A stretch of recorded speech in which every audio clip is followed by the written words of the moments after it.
Oh, yes. Ladies and gentlemen, welcome in to Snow The Goalie, the Only Flyers podcast, the People's Podcast, the Players Podcast, Prognosticators Podcast, Pedialyte Podcast, the Only Flyers podcast.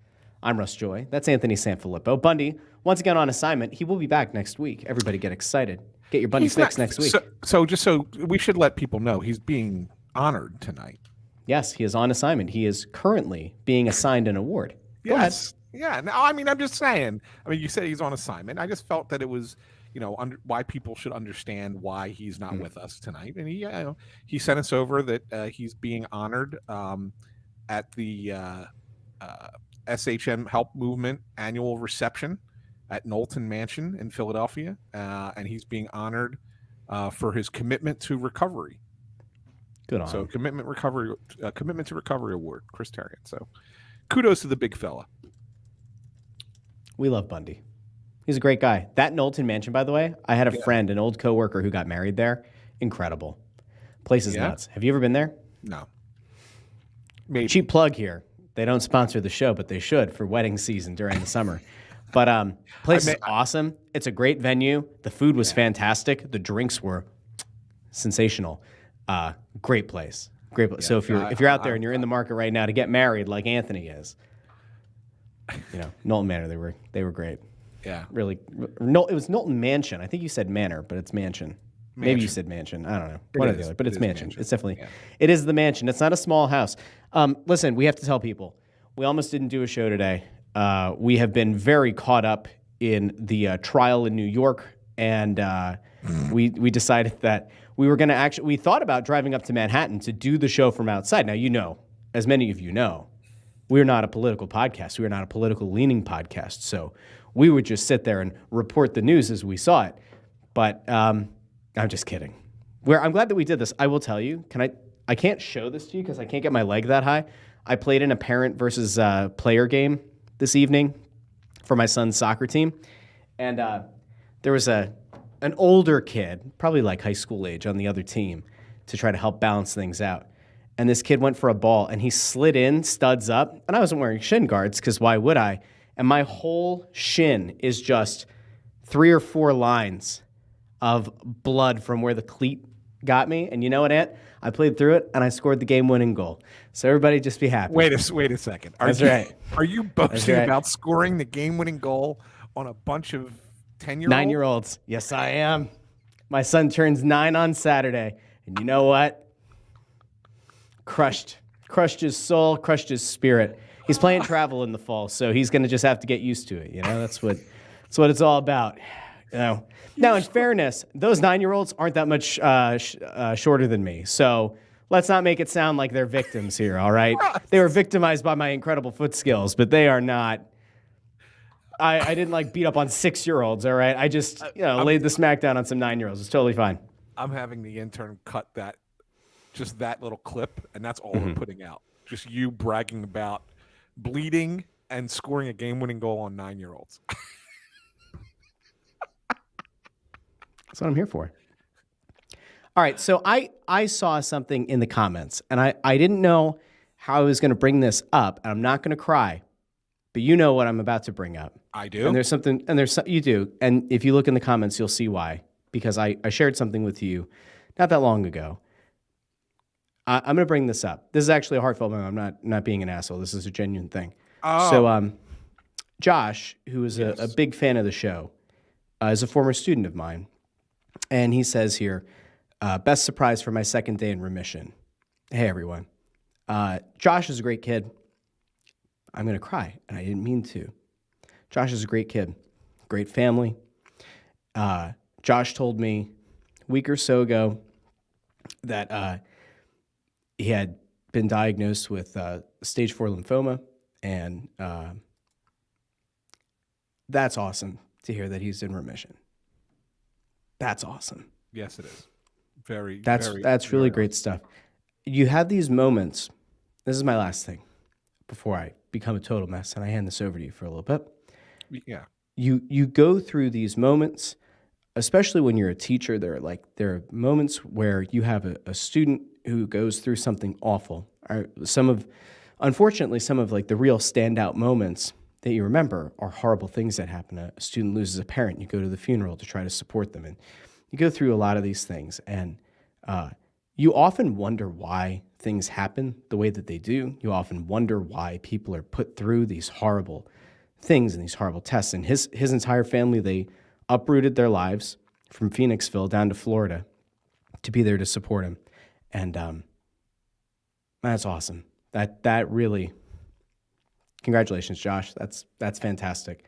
Working on something for you, just so you know, working on it. And everybody should give props to Josh and his family. Great family. That's awesome. Really, really great stuff. So you did good, Russell. You held it together. I will cry after the show. But great stuff. That's really, really awesome stuff. So it's great stick news. taps. It's stick great taps news. to, It's great news, Josh. It's great news for you, Josh. And I hope you don't take this the wrong way when I say that I hope that Russ is just as emotional when he is officiating the wedding. I will not be this emotional. Actually, you know what? I might be. I might be. So we'll throw up the positive notes here, the positive vibes to Josh. But that is really great. Yeah, and that's great news. Awesome stuff. Truly, truly awesome stuff. So very cool. Very, very cool. That's great stuff. And how many times have we gone through stuff on this show where somebody says, hey, going through a really hard time. Yeah. And you know, we maybe have narcissistic tendencies ourselves, right? We love the dopamine rush or whatever of seeing a like on a tweet or getting a 5-star review. But it's stuff like that.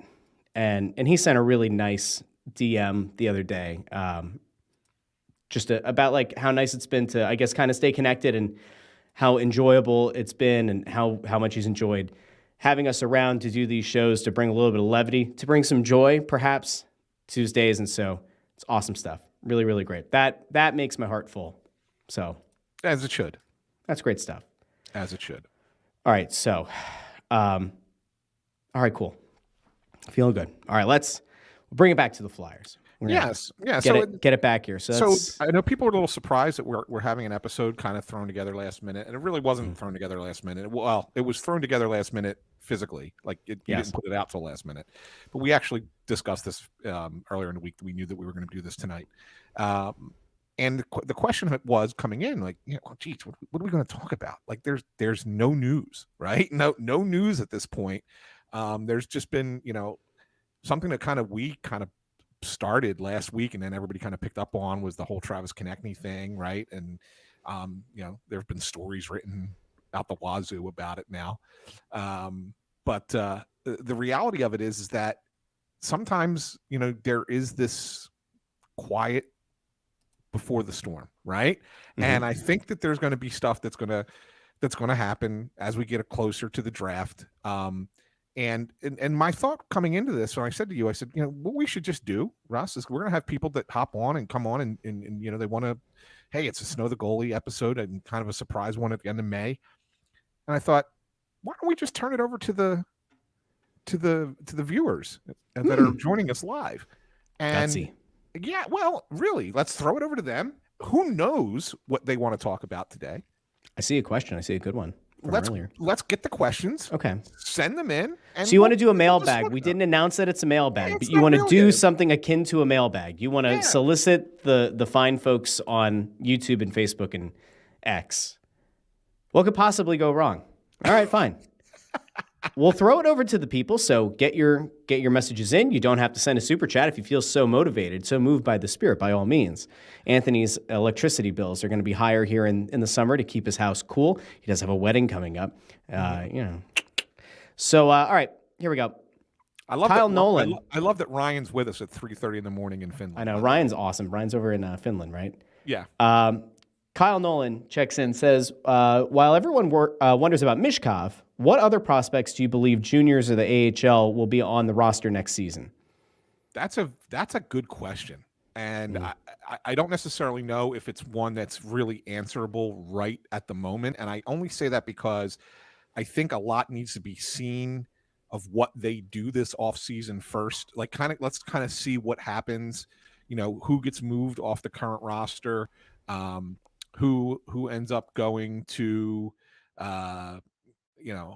who gets a contract, who goes to free agency, whatever. I mean, all that stuff. Like, there's all kinds of different things that are out there with the Flyers. But I think it's a good question to wonder, where exactly the prospects kind of are with this team, and who you absolutely consider your prospect type players. Like, there's some guys who are still considered prospects, but played some. One that kind of sticks out that you would think is, like, could an Oliver Bonk make an impression in camp? I don't think he's no.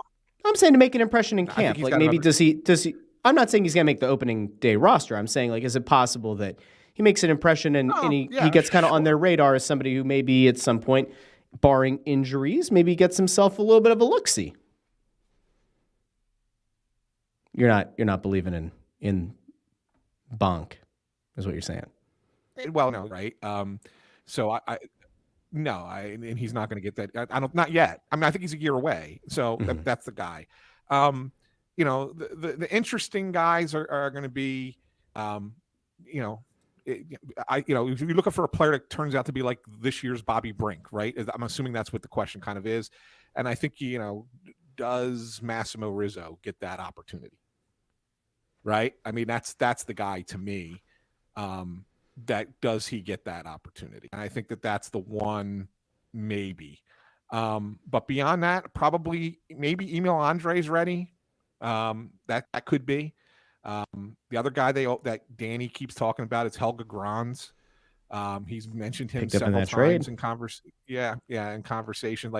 So those are guys that maybe finally get an opportunity, but I don't think any of them, unless they surprise like Bobby Brink did last year and like Tyson Forster did last year, I don't think any of them are ready to just jump into the NHL and be immediate contributors. So, but I think it's a really good question. That's to see where they are at, and a lot will be determined by what they do this summer. Michael London asks where the new SanFilippo shirt is. Might have to work on that one. No promises yet. Yeah. Rob Greeley brings up a name that has an M there instead of an N, but we mentioned this player from Carolina last week. Potentially not, is there a possibility that there's a deal worked out for him? He mentions Farabee here, which is interesting because, as you mentioned last week, one of the guys who could potentially have some sort of trade value, but maybe didn't play himself into a very good position with his coach, is Joel Farabee. Could you see a swap? I don't know what Carolina's interest would be in Farabee. Their new GM is former Broad Street hockey writer Eric Tulsky.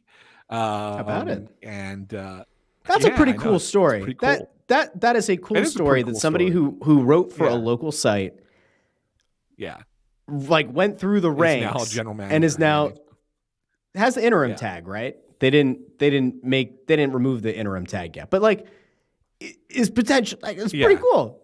That's pretty. So what you're saying is, Anthony SanFilippo could eventually rise to be. You wouldn't be a GM. You'd be like a president. You'd be like a president of hockey ops, right? Bundy. Yeah. Well, there's a story about Bundy. Maybe Bundy will tell that story at some point. I don't think he's told it on the show yet. Bundy might have been closer to something like that at some point in his career. Yeah. I like the silence that you have on that. That's good. That's good.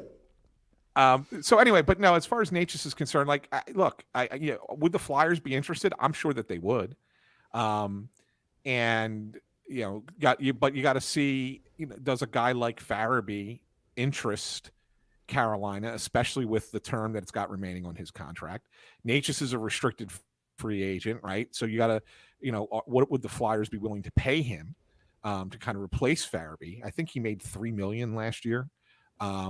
So he's making less than Farabee was making. So there's a lot of moving parts to it, but I think it's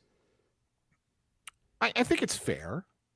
Okay. A little bit. I think that's a fair kind of thought, because I do think that if the Flyers make a hockey trade, that Joel Farabee's the kind of guy that would go in it.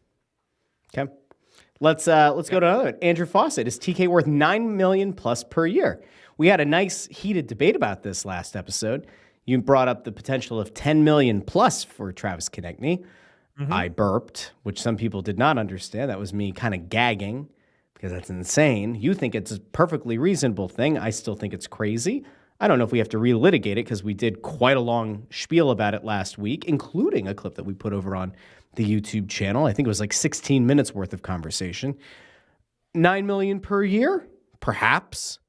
So much of it, again, comes down to whether or not you feel like he is a long-term piece playing here.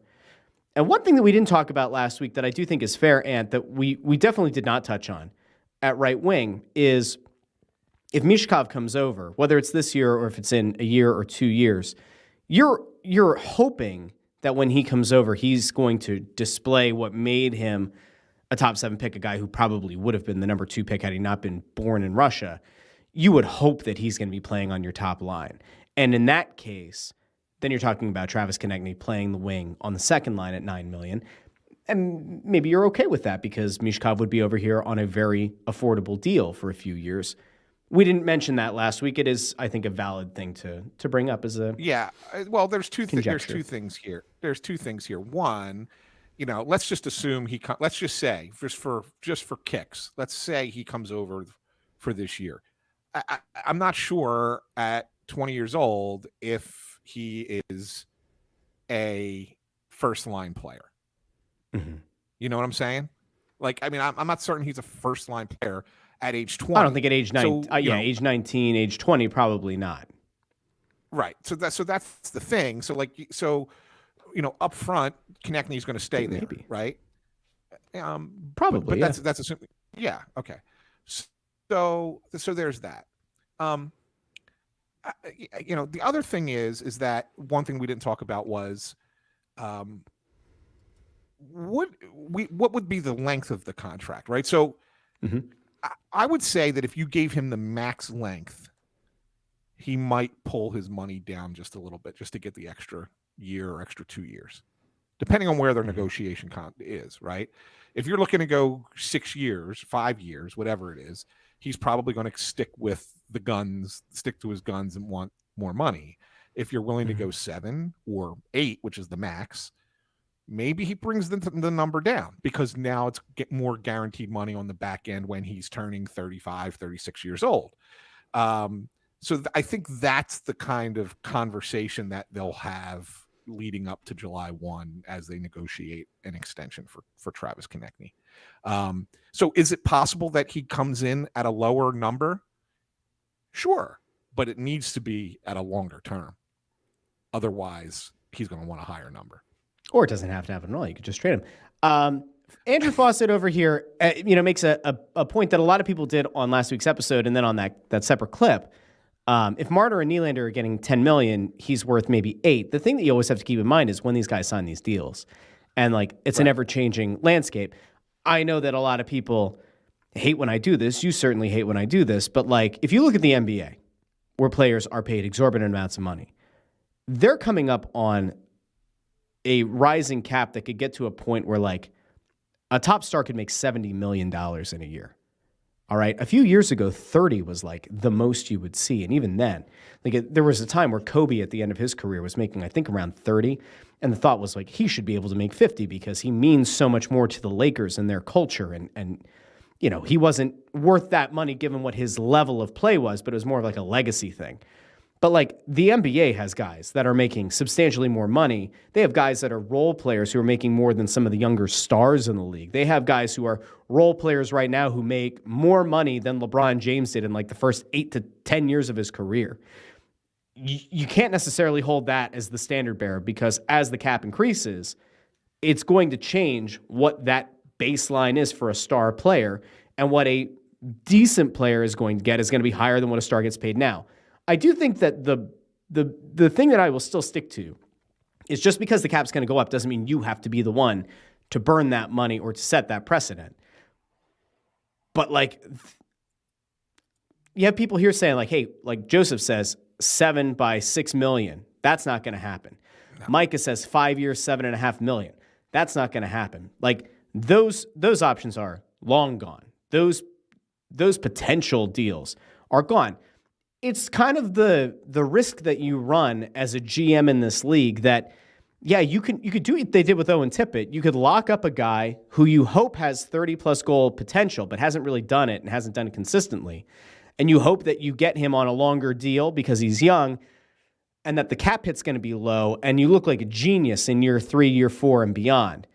But what you do run the risk of is what happened with Sean Couturier, where it looked like on the surface, hey, long deal, excellent player, sulky contender, eventually sulky winner, suffered some bad injuries, and now that's a horrendous deal. Like, that is a contract that is a true albatross.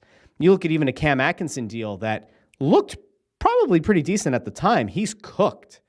And I think that might even be a fair comp here, Ant, that, like, they're both smaller guys.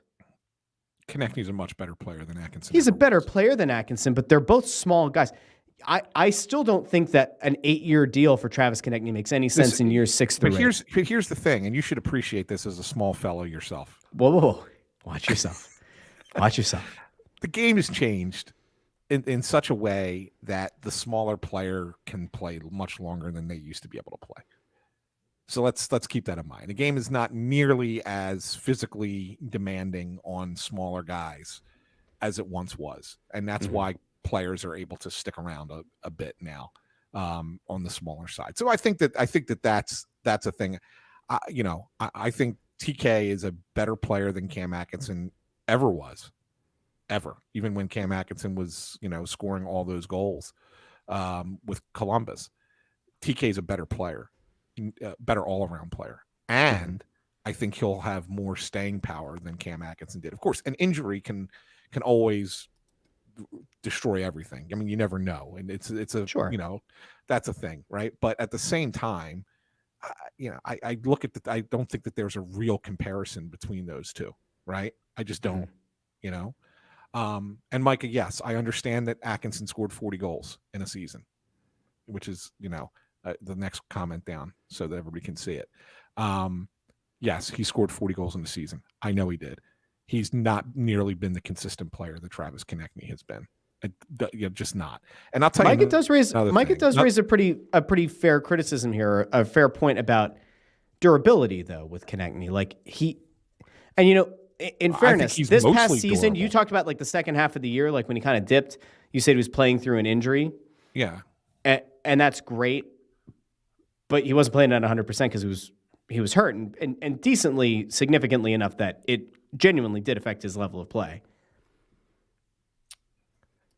Well, I mean, yeah, of course, but anybody guys play hurt all the time. Like, this is not anything new. This is hockey. This is the NHL, right?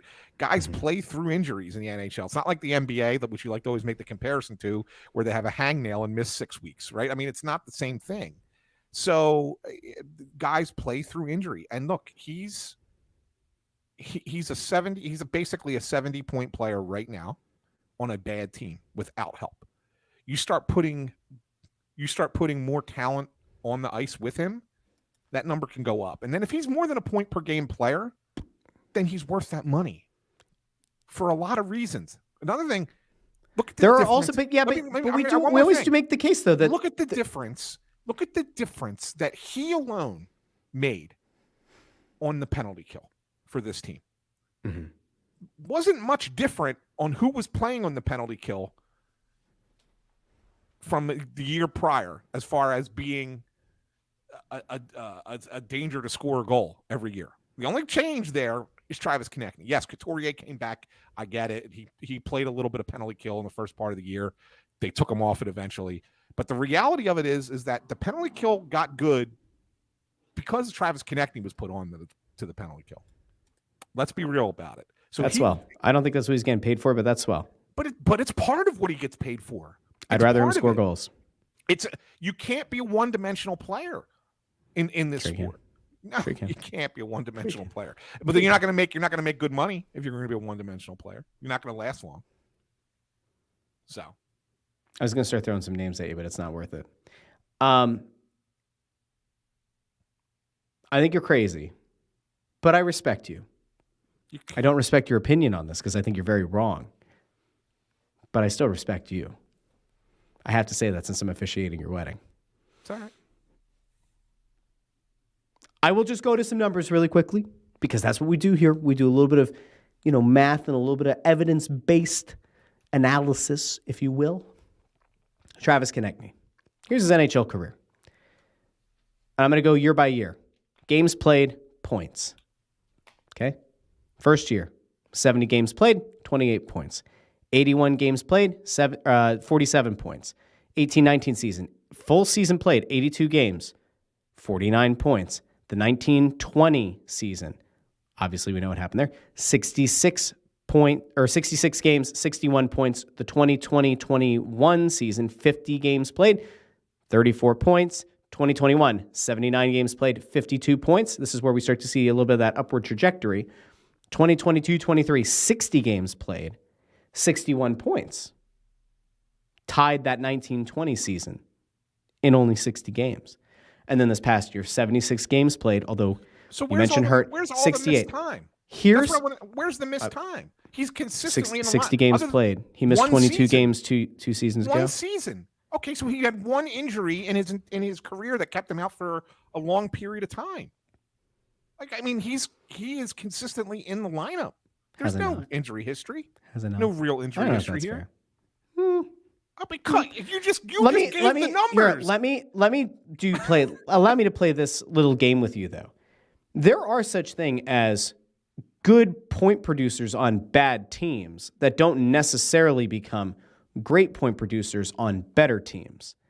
And so what's one of the things that we always come back to during the season, and we talked about this a lot on the Press Row Show, the number one rated pregame, intermission, and postgame show this side of the Mississippi, south of the Arctic Circle, north of the equator. I still remember it. We talked a lot about bad teams still have to have guys who score points. And if you're a team that is largely devoid of talent, especially when it comes to scoring, putting the puck in the net, you are going to rack up points. And that is what he did this year, which is great. But I'm not exactly convinced that if you put him on a much better team that he's going to be a 85-point guy or could be a 90-point player. I don't see that in his game. Would you contend that if he played for a better team, a team that were, if he went and played for the Rangers, would he become an 85 or 90-point guy? I don't see it. If he played for Florida, would he be an 85 or 90? I don't see it.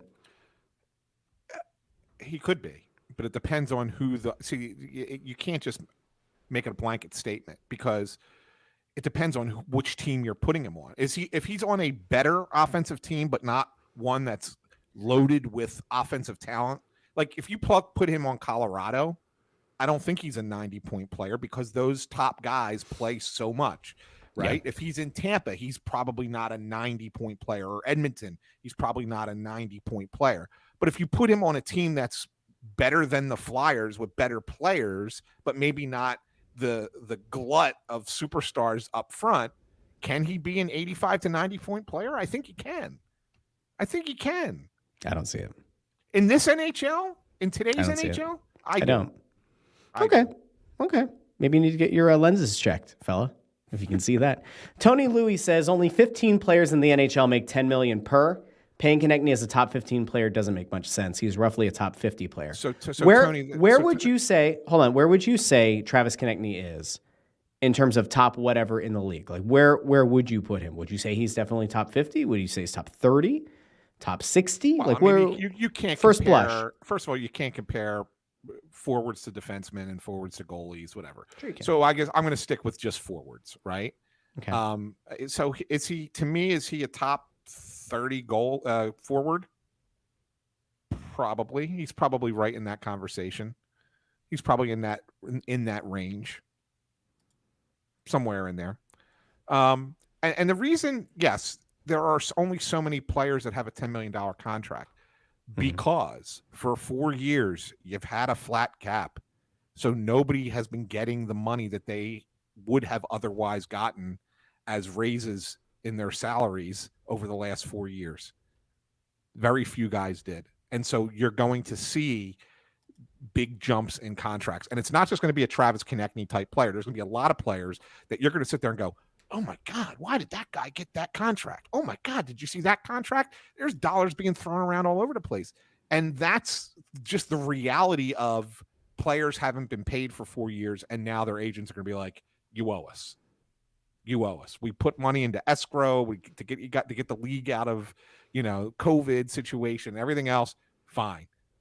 You got to pay our players," and that's what ultimately is going to happen. And so you're going to see guys get money that doesn't make a lot of sense, but it's going to happen. And Travis Konecny fits into that category. That's all there is to it. Okay. All right. Let's get some other questions. But I do have one thing I want to get to about the draft. Just kind of. Well, let's go to the draft really quick. Go ahead. We'll solicit more questions here, but go ahead. Yeah, we can solicit more questions. But so the Athletic, their draft gurus, put out their first mock draft. Scott Wheeler, Max Bultman, and Corey Pronman. And they didn't do any trades or anything like that. So this is assume everybody has the picks that they have and selects at the spots that they select. And they have the Flyers with their 12th pick drafting Beckett Seneke from Oshawa, another right winger. And the argument that they make in this, and it's probably right, is that at that point, that's where all the wingers start getting drafted. And so you're basically getting one of the best wingers available if you're picking at 12. And so Seneke kind of fits that role for them there. And then later on in the draft, in the mock draft, at pick 30, they have the Flyers taking E.J. Emery, a right-handed defenseman from the U.S. National Development Program. And so I don't know very much about E.J. Emery. I know a little bit about Seneke. I don't know as much about Emery. Basically, they said, here's another right-handed, big toolsy, right-handed blue liner who could easily have gone earlier in the first round. They did add Jamie Drysdale earlier this year, and obviously you'd love to add a top center, but at this point in the draft, that kind of center isn't available, and Emery can add size and mobility to the blue line pool. Okay. Fine. I just thought it was an interesting thing that those were the two names. The interesting thing about Seneke, which I thought was they took him ahead of both Helenius, who's the Finnish center, who a lot of Konsta Helenius, who a lot of people are saying that the Flyers might be interested in. I've actually heard that they scouted him pretty good as well, and so that there's a name. So they took him ahead of him. Also took him ahead of Tijia Ginla, which was an interesting thing. Interesting. He's a guy that's been shooting up draft boards. He's a left winger, which is something that they need a little bit more of. But it's kind of an interesting little way that again, these are 3 draft guys for the Athletic. This is not, NHL scouts that are saying this, right? This is just these guys, sitting around having a fun draft and then writing about it, right? So that's what they're saying. I do know that they like Cole Yzerman too. I just don't think Yzerman makes it to 12, which is why I think that there's a chance that they could jump up a couple spots. We talked about this on a previous episode. I think there's an opportunity for the Flyers to move up, whether it's using that later pick in the first round or using a second rounder, depending on how high up they got to go. So it wouldn't surprise me if they jumped up a couple spots to go get a Cole Yzerman. I think Buffalo also likes Yzerman, and Buffalo picks right in front of him. Okay. So that's an interesting thing. I know Michael London's mentioning Yakimchuk. I think Yakimchuk's going to go early. I do. I think he's going to end up going a little bit earlier than maybe a lot of people do. So probably not really going to be an option. If he falls to 12, holy hell, that's a good pick for them, right? I just don't think it's going to happen. But yeah, I just think it's going to be an interesting thing for the draft. I'm looking forward to the draft. I think Danny's going to be a very active participant at the draft this year. I think you're probably right. And the one unfortunate thing that I guess I have to admit here is yours truly booked family vacation. And the only week that we were able to get our vacation house was draft week. So when the draft happens, it might just be you and Bundy. We'll bring intern Andrew on. We'll have him. There you go. Yeah, I'll take my mic with me just in case. By the way, someone did ask, and it's probably worth. Go ahead. Talk about it. So and make sure you make a note to yourself. I know in your age, sometimes you forget things. So this is me reminding you not to forget. Every year I've gone on vacation to Outer Banks with our family, something major has happened in the Flyers world. Okay. 2 years ago, Chuck Fletcher decided that it was smart to, there were all the Gaudreau rumors that were going on. Mm-hmm. And then ultimately they chose not to go after Johnny Gaudreau. That all happened while I was at the beach and I didn't have my mic with me. I don't think we did a show. Last year, I don't remember if I think I was here. I think I was here when they drafted Mishkov. So it wasn't that. Something else happened the week that I was out. And now this year is going to be Danny Briere. The Danny Briere of the NHL draft is going to be You're still getting your residuals on that? You know, they should have paid me. It is actually a little bit upsetting that I didn't get residuals for them using my voice on very many commercials, by the way. So we will figure out our draft coverage. I'm an idiot, and I looked at you and I was like, yo, Ann, I think this year we could probably do a draft party. I'm very confident that we could go to La Cecilia or we could go to another place and do a nice big draft party, have a lot of people there. And then I looked at the date and I went, oh, no. Yeah. Family vacations. That's my fault. That's my fault. Can't do it. MS is right. I screwed that up. Yeah. It's my fault. So someone asked, and I missed who it was in the comments. I don't know if you saw it, but someone did ask about the fantasy draft that we took part in. Oh, boy. Snow the Goalie for Snyder Hockey. Well, wait. Yeah, you people were very, very bullish on it. We need a few things to break our way here, notably the Oilers. So they've updated. They haven't updated it through yesterday's game. It was from 2 days ago. So this is the most recent updated standings. As of last week, we were 100 points out. And we were down in, I think, out of 19 teams, we were in 14th place. We were not doing well. Bad. We've climbed to 8th.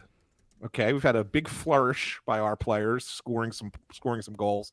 Connor McDavid getting that game winner in overtime was a help. Bennett had a goal for Florida. That was a help. The Rangers goalies have played really well. That's been a help. We have 7 of our 8 draft picks still alive, which is interesting. Although Rupe Hintz has been hurt, so that's not a great thing. But we are now up to 8th, and we've closed to within 63 points. So we were 100 points back, and we've closed to within 63. So we're at 132. You got to zoom in on that, Russ. I don't think people can really read it, but yeah. Where do you want to go? Do you want to go just to this left column here? There you go. Snow the Goalie, 132. Right. We were at. Callahan's was actually in first place. Callahan's was killing it for a long time. They were at 178 and we were at 78. And I think they were the wasted guys at the bar.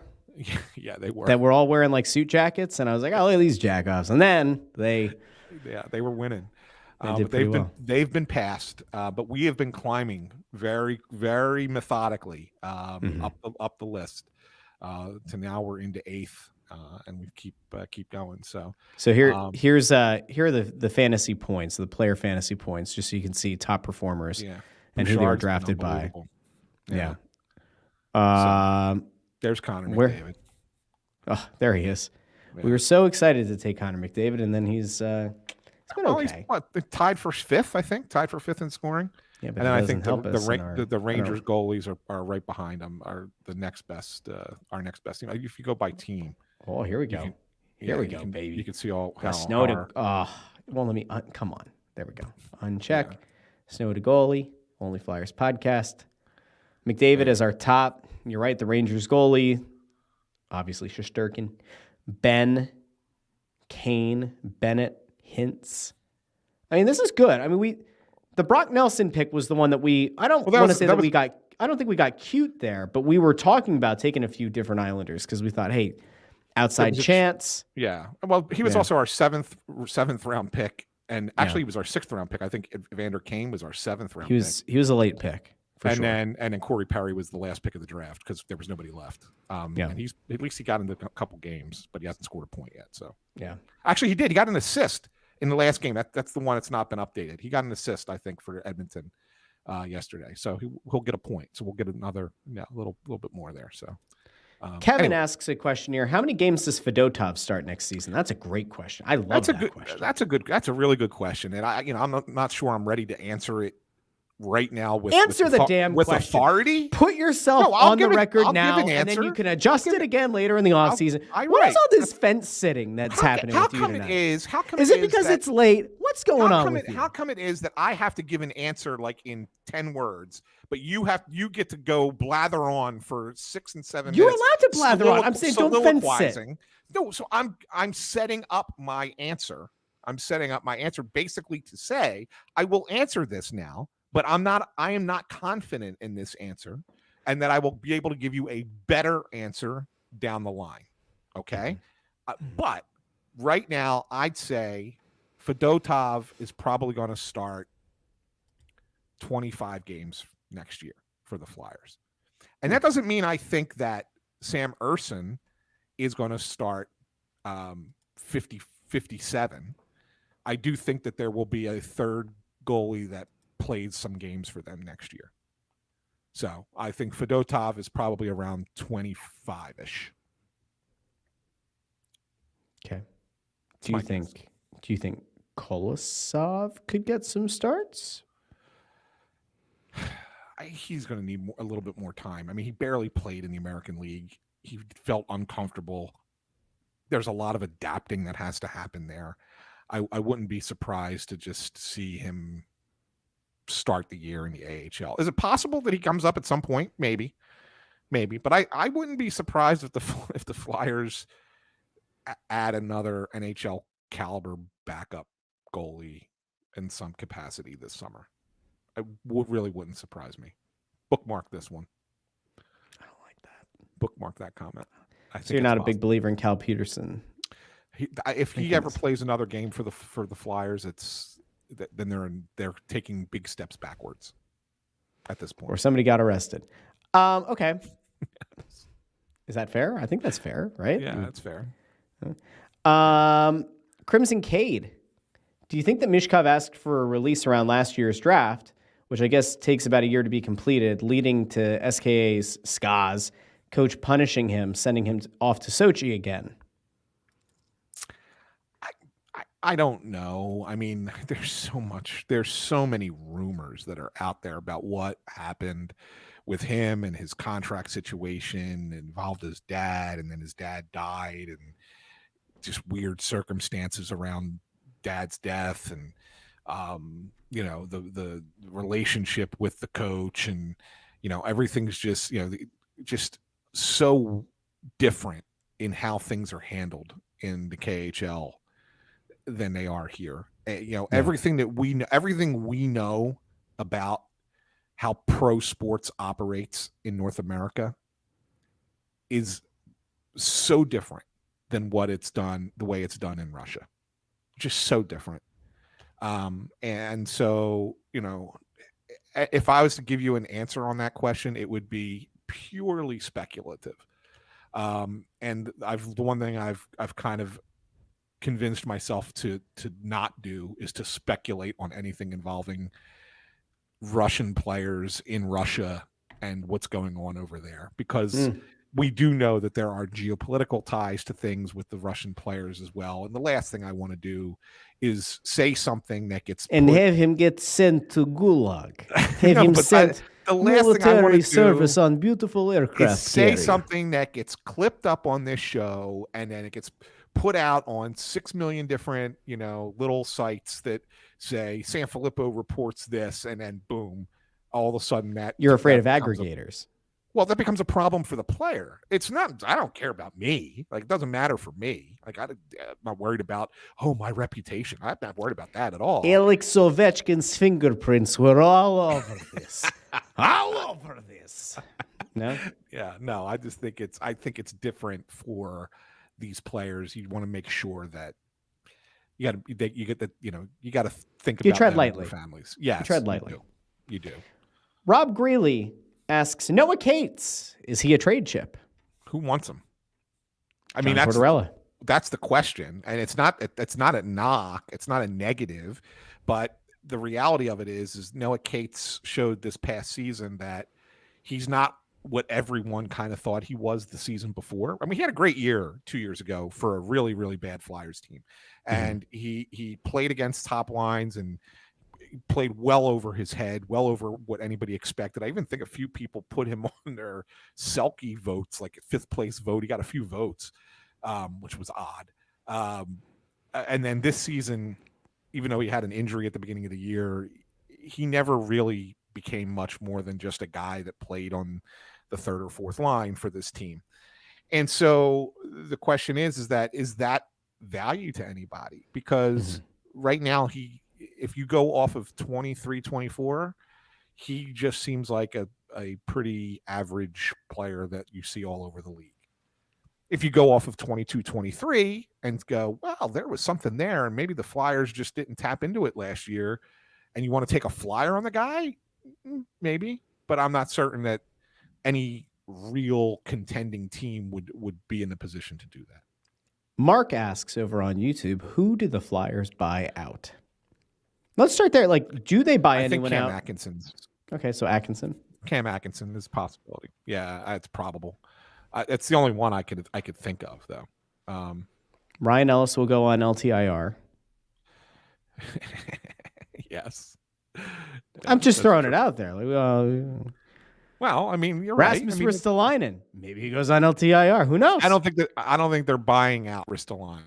I think you either trade him or you play him. I think that's the situation with him. He's not. You're not buying out that contract. Sorry, it's just too much left. There's 5.1 for 3 years. You're not buying that out. Will you eat some salary maybe in a trade? I could see that happening, but I don't think that they're buying out the contract for nothing. So no, I do think that they can buy out Atkinson. The other one that they may, I don't know what they're going to do with it, is Ryan Johansson. Like, what's that? What is that contract? What is happening there? He says he's not fit to play. I don't know. So, like, does that just go on LTIR because he's hurt forever? Like, maybe there's so many things about him. Who knows? There's so many things that I've heard about that guy and what his situation was in Colorado. I don't know. I don't know what that deal is. The one thing that's actually going to be interesting. That's another one that could come into play. I'll be interested to see if Risto's Torontitis gets better this season, or if it kicks in again. You have to be very careful with him. You know, if he finds out that Toronto's interested in trading for him, he might have a stiff back one morning. You know, I guess we'll find out. We'll find out. Tough, man. You're tough. I'm just. Maybe he liked playing in Utah. Maybe if Utah comes to Colin, all of a sudden he's feeling better. Who knows? Who's to say? Who's to say? His value, it's funny because we had a moment last season where it was like, well, Risto's actually playing better. He's still not worth the contract. It was a bad contract. But perhaps there are going to be teams that are going to sell themselves on the idea of playoff Risto. It looked like it was trending that way. Toronto has been interested in this guy for 2 years now. Presumably, they'd be interested. Perhaps the player's not interested. I'm just throwing it out. Who's to say? But, like, maybe this is the offseason that the Maple Leafs execute a trade where somebody else decides to. I don't know. Don't know. Fishy over on YouTube asks, let me throw this. Ever, let me just. What? Can you hear me before you ask the question? Yeah. How many forwards currently do the Flyers have signed beyond the 25-26 season? Do you know the answer to that question? 4. 3. I was going to say 3, and then I thought that seemed low. Coots, Tippett, and Farabee. Well, and if you have your way, it'll be Travis Konecny, and maybe Noah Cates will do something this season to make you want to give him $7 million per. And yeah, but this is my point. Like, you can't just continually have nobody who's ready to play at the NHL level. All right, I mean you have to have guys that are that transitional veteran type player, and Travis Konecny to me fits that mold. Mm-hmm. That's why they gave him a letter too. Like, they view him as part of this core for the next several seasons. It's there. It's part of it. Anyway, Fishy over here seems to think that Torts looks like the soup Nazi. Asks if Torts will ever let Ant have some soup. Oh, soup for you. It's actually pretty good. That's funny. Micah London, this isn't a question, but Micah, thank you for letting us know about your diagnosis. MNWS, Mishkov News Withdrawal Syndrome. Very important. Very important stuff. Willie Whitmore, should we assume that Mishkov talks have hit a standstill? No, you shouldn't assume anything. You shouldn't assume anything. Okay. Seriously. There's just, I have to reiterate again, there is just so much that has to go on behind the scenes with trying to get a player out of a contract in Russia. And it's not just the player. It has to do with family as well. There's a lot that has to go on. And someday we'll probably be able to tell the full story of what's going on. And there's things going on that I don't know about. Like I'm sure there's things going on that the Flyers aren't aware of. Okay. So like that, this is what I'm trying to say. There is a lot happening there. And I still think, and when I say sooner rather than later, I think we'll get an answer here before the draft. Like, I think that we're going to find out in the next few weeks whether or not this guy is coming over. But don't think it has to be announced today or tomorrow or the next day. Like it could take another couple weeks, but you're going to hear something. The Flyers are going to know before they go into the draft whether or not they're going to have Mishkov on the roster this season. Hunter Mikos asks, will Torts do an interview with Snow the Goalie this offseason, and will he refuse to do it with Ant in the room? I think it's safe to say that if Torts were going to do an interview with anybody on this show, the person he'd be most likely to do the interview with is me. I disagree on that. I disagree on that. 100%. I still say it's me. I still say it's me. Here's the thing. Torts would love doing an interview with me. Fantastic stuff. But here's the problem. We're a team here at Snow the Goalie. You get all three of us or you get none of us. Unless you're Ant and you're a scumbag who pulls a fast one on his colleagues and does a phone interview, and then it still doesn't work out because Torts hates your guts. No, I don't think he'll be on the show. I will say that. I think I said this once before. I don't want John Tortorella to come on the show. I have no interest. Zero. Until there was a pretty famous person who once said in the middle of an AEW ring, the apology needs to be twice as loud as the thing you said in the first place. It ain't happening. Torts is going to, listen, I will say this. If we get some puppies in a room, me and you, get some puppies. We get like a little Jack Russell Terrier. I'm a Chihuahua. We get like a collie. Then maybe Torts will show up. Other than that, I don't think it's happening. But you think he would do an interview with you? I do. I think if the odds were between me, you, and Bundy, if he was going to do a one-on-one, who has the best chance of making that happen? It's me.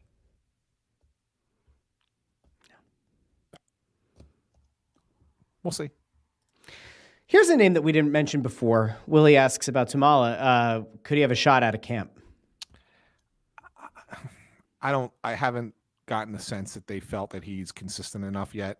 He had nice stretches, especially earlier in the year in the AHL. But I don't think that he's quite there yet. I think that they still think that he's a little bit away. Again, you never know what can happen in the summer. Like over the summer, guys suddenly get really good sometimes. And you're like, oh my God, where did that come from? Right? Like that was completely unexpected. So it's possible. It's possible. But I would say it's probably more of a long shot at this point. HC asks, will Ellis be ready for training camp? That's funny. Julian on YouTube, did Chuck Fletcher do anything right?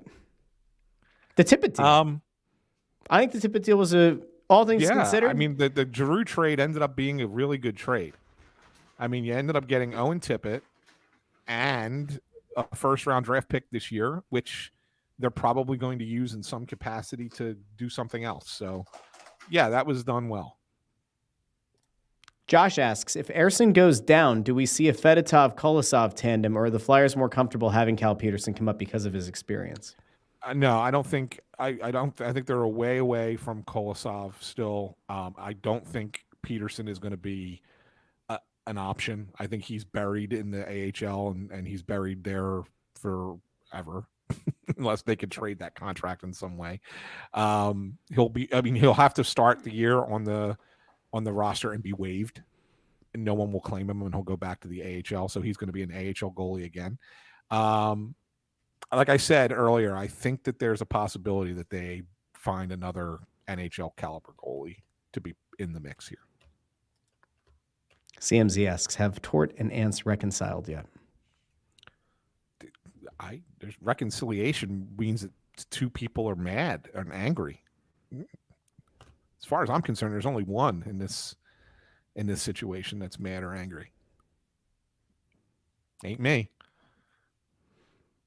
Why do you think that is? Why do I think what is? Not answering your questions. I got you to ask a question. I was ready. Yes. Okay. Sorry. Yeah. So. Tony Louie, any interest in signing Reinhart and having him play center? I wanted Reinhart when he played for Buffalo. I did. Not yet. This team's not ready for a big contract. If Mishkov comes over, play this one out. If Mishkov comes over, and you can get Reinhart. Who's your D, Russ? Ryan Ellis and Rasmus Ristolainen on the top pair. You need Travis Sanheim. No. You need to develop the defenseman first. You need to, and maybe it's Oliver Bonk. Maybe it ends up being him eventually, but it's not right now. And they're not ready yet. HC asks, do you think Krug now regrets not waiving his no movement clause? I don't think there's any. You got to remember that there are reasons guys have them and don't waive them that may have nothing to do with hockey. And family can be a thing. You have kids. If you have kids, if you have a spouse that doesn't want to make that change. Yeah, I think parents are taken care of. I think those kinds of things come into play, and you're happy making the money that you're making, playing the game that you're playing, and if your family's happier in a certain city, you suck it up and do it for your family. Hunter asks, is Zayd Wisdom just a feel-good story for the Flyers, and that's it? Yeah, they haven't gotten a lot of progress with Zayd. Okay. I think that's unfortunate. I think that they thought there was going to be more there than there's been. BJ Beretta asks, which young Flyer is most likely to make the biggest jump? Beezer, Drysdale, Brink, Forrester, other, or none? Ooh, an intriguing final option there. Well, I think the option, and I don't think it's none. I think it's either. I mean, look, Forrester had a pretty big jump this year, so you hope to see continued growth, right, with him. I think that he's probably the best player of that group. I think that Drysdale, if he can stay healthy, is an intriguing guy to make a bigger jump than what you saw last year. But that's incumbent upon him remaining healthy, right? So that's the thing there. But I think that he has the biggest upside to jump, but I'm not certain that you can rely on that. And by the way, the Rangers Panthers game's going on, right? Ryan Ingrich just updated us on that. This is a guy who a half hour ago said, "Yeah, it's getting late here. I'm heading to bed." He's in Finland. He's in Finland. In fairness, he should be asleep. He stayed with us. He stayed with us at what is it, 4:30 in the morning there now? I think it is, over there, yeah. And he's watching the playoff game, and he's listening to us at 4:30 in the morning. Gotta love it. I love Andrew calling you out on your hypocrisy. You won't sign Reinhart for a lot of money, but you give a ton to TK. Andrew, no, keep the heat on. It's not keep hypocrisy. The heat on. It's not keep hypocrisy. The heat on. First of all, what's the age difference between the two players? That's number one. And number two, TK is your player. He's your guy. So why are you going to go out and spend more money for a player from another team that has not already here and already in your system that you don't already know everything about? So there's a big difference between the two. That's don't look, and I'm going to see the reflection in your glasses if you try. What do you think the age difference is between Travis Konecny and Sam Reinhart? 3 years, 2 years, 3 years. 1 year. I think it's 1.5, but it's officially 1 year. I think 27 versus 28. I think Reinhart was picked 2 years before Konecny, if I'm not mistaken. Reinhart was taken in 2014, and Konecny was taken in 2015. Oh, okay. So Reinhart, maybe it's just because Reinhart's so good. You think he's more of an established vet? Shane wants to know if we can find some consistency on Erson, Urson, and Erson. No. We're going to have it be ambiguous. We're going to have it be frustrating. It's Erson. I call him Erson. Urson. Do I call him Urson? I think I call him Urson most of the time. Jay Toxic has a good question here. Did the sources who told you about the hazing Cutter thing ever talk to you about the Ewan Torts thing? Yes. Yes. Okay. Did they have much to say? Yes. Do you want me to dive into it further? I mean, yes. There's not a lot I can say there, but without kind of giving stuff away. But we talked about it. Of course, we talked about it. Okay. Anthony DeMeo brings up Sean Walker. Why not re-sign Sean Walker for 3 years? He fits what you need. And Kyle also asks, are the Flyers considering bringing Walker back? I don't think that they'll pay him the money that he wants. I think that they had the opportunity to keep him at that contract, and they decided now. Okay. Let's try to go rapid fire through a few questions here because it's getting late, and the show has gone on far longer than we expected it to. But we always appreciate people who stay up with us here on a late night and send over their questions. Crimson Cade asks, what are you guys thinking of picking up Zegras to play with Mishkov? What a nightmare for goalies, wondering which one's going to try the Michigan. Russell Grabowski. What a nightmare for Torts. They're trying to figure out which one's going to play defense. Yeah. Russell Grabowski. Do the Flyers get more or less points next season versus this season? I see a drop due to goaltending. I think it's, well, again, we don't know what the roster is, but I think it's a good question, and I think it's probably less. I do think that there is a little bit of regression. Yeah, probably. Mike asks, or mentions, we forget the elephant in the room, making the power play better. Who does it? You need players. Everyone wants to rip the coach, and it's easy to rip the coach. It's easy to pick on Rocky Thompson because it's Rocky Thompson, right? But yeah, you need the players. If you don't have the players, power play is all about skill, and the Flyers lack it. It's pretty simple, right? I mean, they need better players on the power play. They need better skill players on the power play. Cody Hetzler says, Vrana, a low-risk, right-reward option? Question mark? I mean, I'd have to look in. I haven't really thought about it. I haven't heard his name come up. So I would have to kind of look at that. But, I mean, yeah, he's an interesting player. BJ asks, is this your core D in 3 years? If so, how do you feel about it? York, Sanheim, Drysdale, Bonk, Zamula. Do you sign or trade for a true 1D? Chances are all 5 aren't here in 3 years. In 3 years, I would assume York will be here. In 3 years. York, you would think York would be. Drysdale will be. I would think that Bonk, for sure.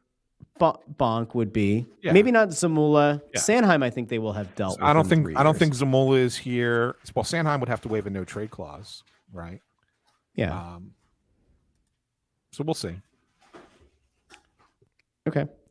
By the way, I'm noticing, just so you know, the background noise, because Maria has no understanding of the fact that when you're recording, that you can't be banging shit around in the other room right next to me, right? But yet she's over there. That's what she's doing. You know, she's laughing at me right now because she knows I'm talking about her. Did she just remind you that your office is downstairs? That's what she said. Yeah, that's what she said. Good on you. I'm going to shoot Maria a text right now, and I'm gonna tell her good for her and that she is right. Hold on, let me see. I think I have her number. She wasn't here though. She wasn't home. It was nice and quiet till she walked in. Boy, you are. I'm not even gonna get to be the officiant of the wedding. She's gonna leave your ass before then. That's right. There isn't even gonna be a wedding. She's gonna hightail it out of here. I don't know. I think she's kind of stuck with you now. I feel like there have been a few things now that people are saying hi to you now in the chat, by the way. So everybody's saying hi. There you go. There you go. There you go. Yeah. All right. Tony Louie asks, will Denver Barkey be a top 9 forward?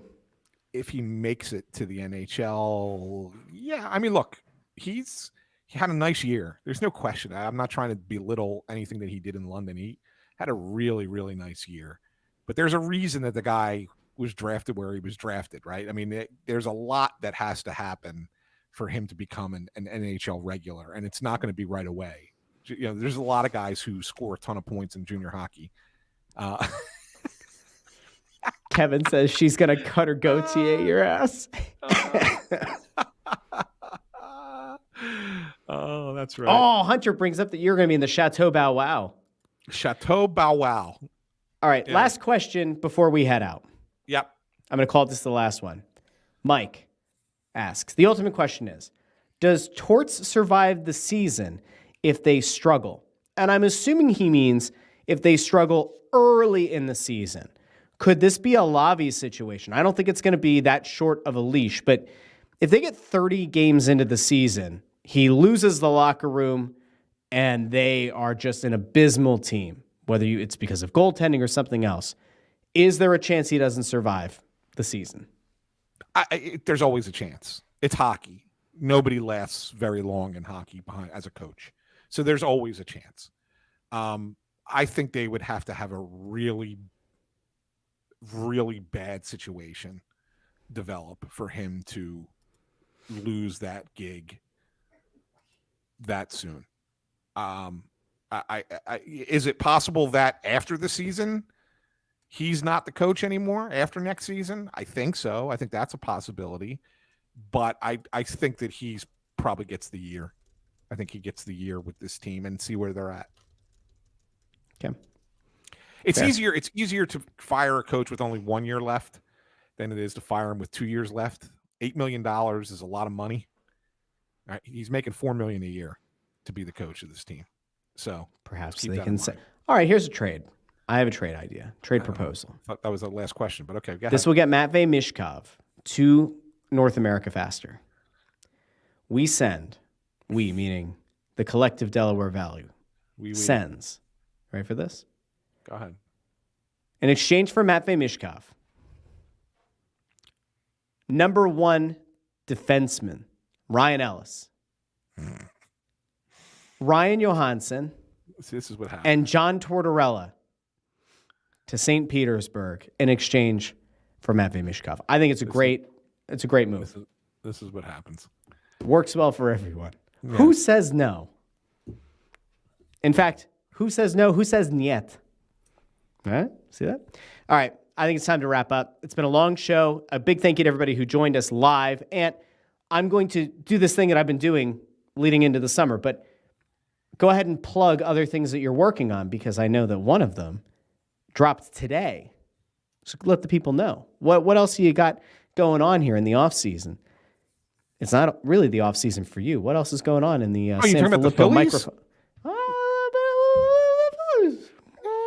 Yeah, it's a good baseball season. So Crossed Up, check it out wherever you get your podcasts. It's also available here on YouTube. We don't do it live, although there's been talk about possibly going live with that soon. But Bob Wankel and I do that.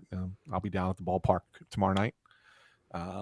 Skipping the game Saturday because we're throwing the graduation party for Amelia because she graduated from University of Delaware last week, which was awesome. Here's to Amelia. Way to go. Who, by the way, just liked and followed the Facebook page.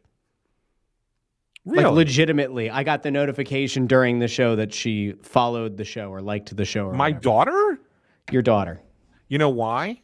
Why? Because her boyfriend's a big hockey fan. Now, he's from L.A., right? You met him. Remember, he was at the Kings. He's a King. Yeah, he wore the Kings jersey. Fan. Right. Shame.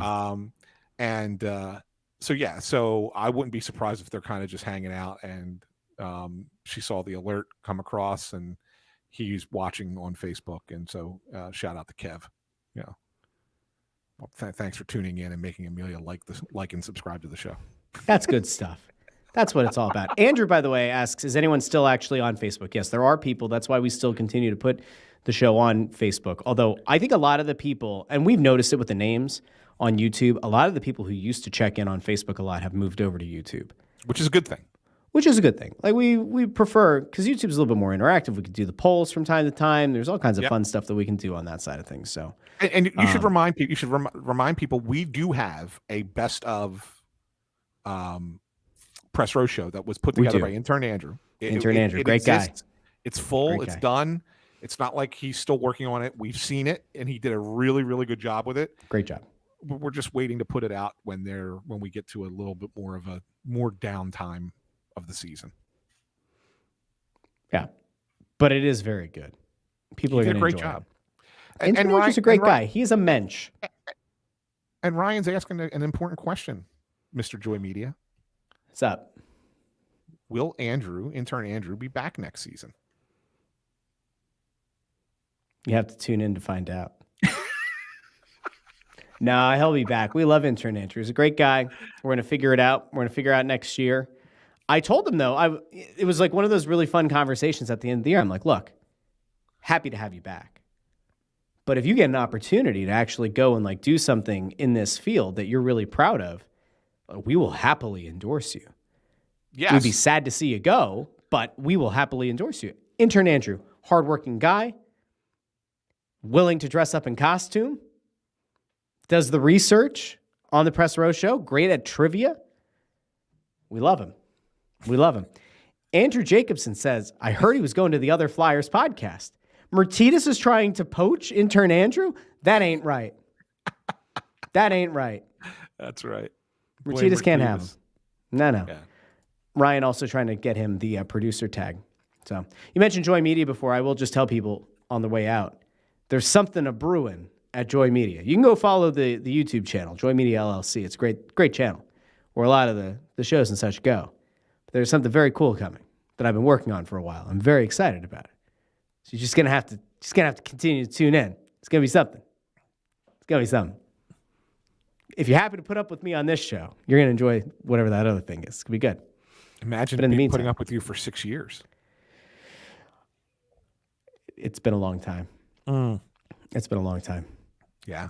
Could you have imagined 6 years ago when we started doing the show that you would eventually ask me to officiate your wedding? No. Could you have imagined a year ago? Yes. A year ago, yes. 6 years ago, no. When was the turning point for you? I don't know if there was ever really a turning point. I just kind of felt like, you kind of became part of the family. Just kind of like I beat you down. I emotionally wore you out. Became like like that little it's the little brother syndrome that you kind of had, and I just kind of like started to feel bad for you. I'm like, all right, let them hang around, let them tag around. Yeah. And then it was Maria's wonderful idea to let you officiate the wedding, right? It was not. Did she say it was not? That's what she just said. She said it was not her idea. Who did she want? She wanted my dad to do it, but I thought then that your dad should do it. What am I doing? I said no because I Hold thought. on a second. Whoa, I said we have no. a violation. What's that? We have a violation here. Maria wrote me a beautiful handwritten card saying couldn't have picked a better. She didn't write that card. I wrote the card. I thought she wrote the card. It was a very nice card. She bought card. the card. She bought the card and you filled it out. I thought that Maria wrote the note in the card. See now. Yeah. Oh. Yeah, no. Well, actually, I don't feel misled now. It was my suggestion to not use my dad because I wanted my dad to be able to sit with my mom at the wedding. I didn't want my mom to be by herself. So that's sweet. Yeah. So now Maria's over here bitching about this. She's like, "Oh, she wouldn't be by herself. She could have been sitting with so and so." So it's like she really wants your dad to do it. She's settling for Russ as our efficient. A lot of people settle for. Listen, a lot of people settle for me. Settling means that you were number 2. And you know what? Number 2 ain't bad, Ant. Number 2 ain't bad. We're the only Flyers podcast, which makes us number 1. But I don't like how this is going. This just continues to get worse. The more she talks, the worse it gets. I might actually side with you. I might actually get close to side with it. But she makes a great cutlet. Great cutlet. I still rave about the cutlet. All right, it's time for us to go. Everybody have a fantastic rest of your weekend. And again, a massive, massive congratulations again to listener of the show, former student of mine, Josh. Proud of 2 you, days in Josh. full remission. Way to go, fella. Great stuff. So for Ant, who you can find on Twitter at AntSanPhilly, for Bundy, who's getting awarded an award tonight. Hell of a guy, that Bundy, that Chris Therien. He's over on Twitter at CTherien6. I'm Russ at Joy on Broad. Thanks for listening to, maybe watching, Snow the Goalie, the Only Flyers podcast. Don't forget, you can subscribe to the podcast on Apple Podcasts, Spotify, Pandora, wherever you get your podcasts. And you can find us over on YouTube. Make sure if you haven't done so, you like the video, share the video, and subscribe. I have to congratulate and compliment everyone for last episode. We had a lot of likes on that video. I begged and I pleaded, and you did it. So do us a favor. Like this video as well. It helps more Flyers fans find this show. For some reason, the algorithm smiles on it. We don't question the algorithm. We bow to our technological overlords, and we are grateful to the algorithm if they pointed you as a first-time viewer of the show. So for Ant, for Bundy, I'm Russ. Everybody have a great weekend. And as the episode's called, no news is good news? Could be. Could be. Talk soon.